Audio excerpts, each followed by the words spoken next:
Welcome to Steve Wynn to Radio Nowhere. Thanks for accepting our invite. Welcome, Steve. Grazie a Steve di essere qui con noi a Radio Nowhere. Grazie per aver accettato il nostro invito. Benvenuto. Hey, Raffo, it's good to be with you, even from far away. Thank you. So let's start from the new Dream Syndicate record, Ultraviolet Battle Hymns and True Confessions. The record was just released, but it has some of the better reviews I remember you ever had. Was it a surprise? Well, it's not a surprise in that, you know, we're all in the band. We're really happy with the record. So it's nice when people agree with you, but you never know. Sometimes a record you think is your best, nobody cares about.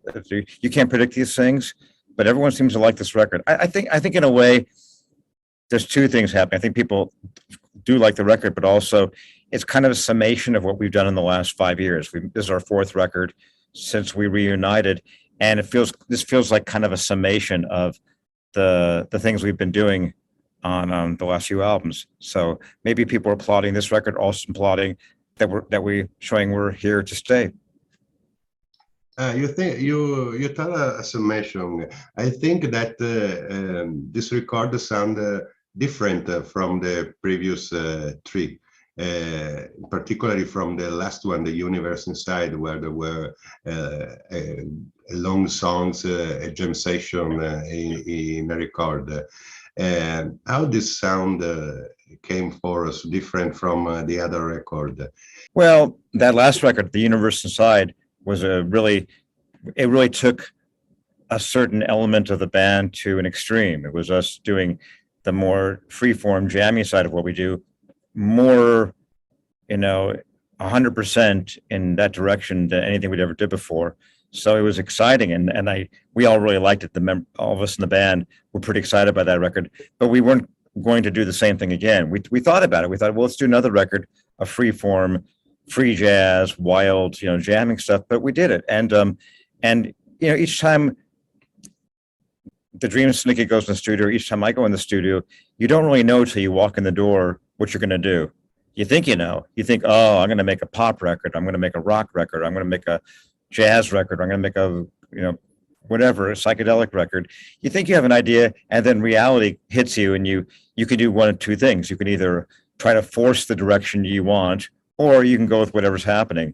And generally, the smart thing to do is go with whatever's happening and follow the way the wind is blowing. The first time there was a reunion of Dream Syndicate was 10 years ago to celebrate the 30 years of the Days of Wine and Roses. And now we are 40 with the Days of Wine and Roses, and you can finally go back on tour. And I think you have something in mind to celebrate this new anniversary of your first record. Yeah, when we go on tour this year, including 3 shows in Italy in October, we're going to do the show with 2 sets. The first set of newer material from the last 4 records, and also deep cuts, rare tracks from the 80s we don't play very often. And the second set will be the Days of Wine and Roses start to finish for the 40-year anniversary. So that'll be a fun show. We knew even 3 or 4 years ago that the anniversary was coming up, and I've been thinking it would be great to do this even as far back as then. I thought we'd be having more new records in between, but of course the pandemic happened and it slowed us down for a little bit. So this is kind of a celebration of the new record, which we'll be playing songs from that. But also it's 40 years. That's a big number. That's a round number of a big thing that happened to us a long time ago. So it's nice to celebrate that as well. Yes, new songs had a great space in the last show you did. And the other news is that Chris Kakavas is now effective member of Dream Syndicate. I think his sound is very important in the last records. Do you agree? Absolutely. Chris is a very big part of the sound of the last 4 records, and this one, and new one in particular. I think that, when we went to make How Did I Find Myself Here, the first comeback record for us, we brought Chris into the studio as a producer, not as a musician. but he ended up playing on the title track. And what he brought just to that one song alone was so, I don't know, so crucial to the way the song ended up sounding that we began to realize this is kind of a direction forward. When we reunited for nostalgia, for the fans and for ourselves. We didn't have any idea of becoming a new band. But once we started making records, we thought, you know what, we have a different way of looking at things now. We're not the same people we were in the 80s. We're not, maybe that music was more, I don't know, some roots elements, some whatever was happening back then. We've really embraced this kind of psychedelic, prog, whatever you want to call it, kind of thing in our recent records. And Chris really, the keyboards he plays adds a lot to it, as does the way Jason Victor plays guitar and does a lot of very atmospheric things. The two, it's a weird, we've kind of found roles in this band, this lineup of the band has been together now for the last 5 or 6 years, which is a long time for us. And everybody has a role. Mark and Dennis are just a really straight ahead grooving rhythm section that isn't flashy. They just kind of lay down what's happening, and they make it very easy for Chris and Jason and myself to go in all kinds of directions. And more often than not, they're very trippy, moody, atmospheric things. And it's different than we were back in the 80s. That's why I always say, I've said it many times, but we're like a new band in some ways. And I say that we share the name with a band from the 80s and play some of their songs, but we're a different band. Yes, for sure. The new record sounds like you, but very different at the same time. And talking about records, you were busy the last few days to make a new record from another band, the Baseball Project. Yeah. Would you like to say something about it? Yeah, I'm really excited about that. We got together, the 5 members of that band, which is me, my wife Linda Pittman on drums, Scott McCoy on guitar, and Mike Mills on bass, and Peter Buck on guitar. And the 5 of us hadn't been together all the same time in 3 years since the start before the pandemic. And we got together in North Carolina at the recording studio of Mitch Easter, legendary producer who produced the first 2 REM records. So it was kind of a reunion. It was a reunion of our band, the 5 of us, a reunion of Peter and Mike with the person who made their first 2 records. It was a lot of things happening at once, and it was a great session. Really, really cool. In fact, before our interview, I was just listening to the final mixes. We just did our final mixes today. So as of today, Raffo, the record is done, and we're getting ready to finish to get it mastered and hopefully out maybe by the end of the year. It's really exciting. And I know, the Baseball Project isn't for everybody. People say, well, it's a hard band for Europe, even though we've played two shows in Italy. So I feel proud of that. They went really well.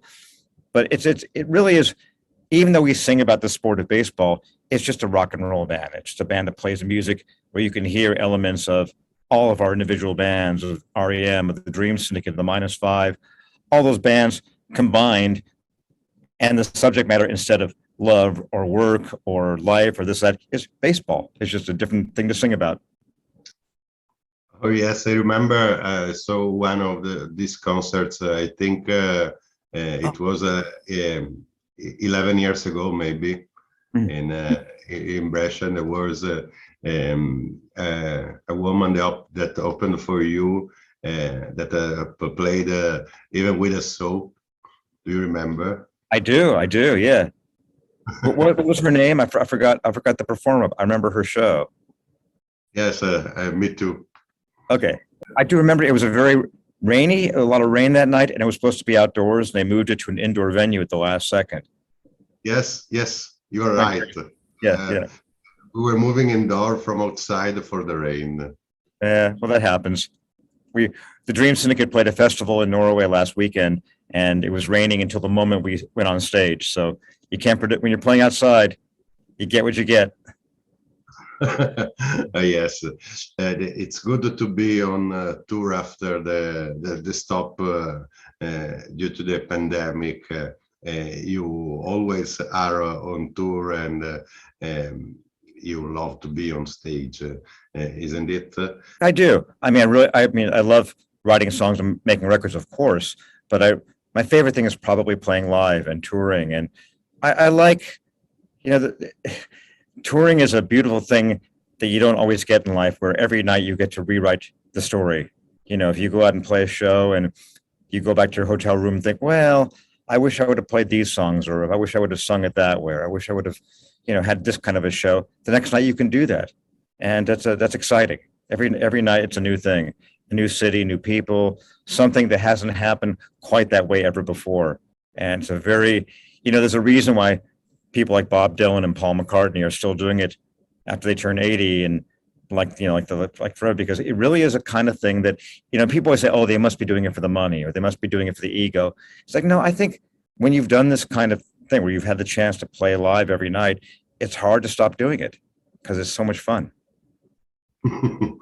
Yes, and now after this interview, you have some rehearsal with a band that is a particular band.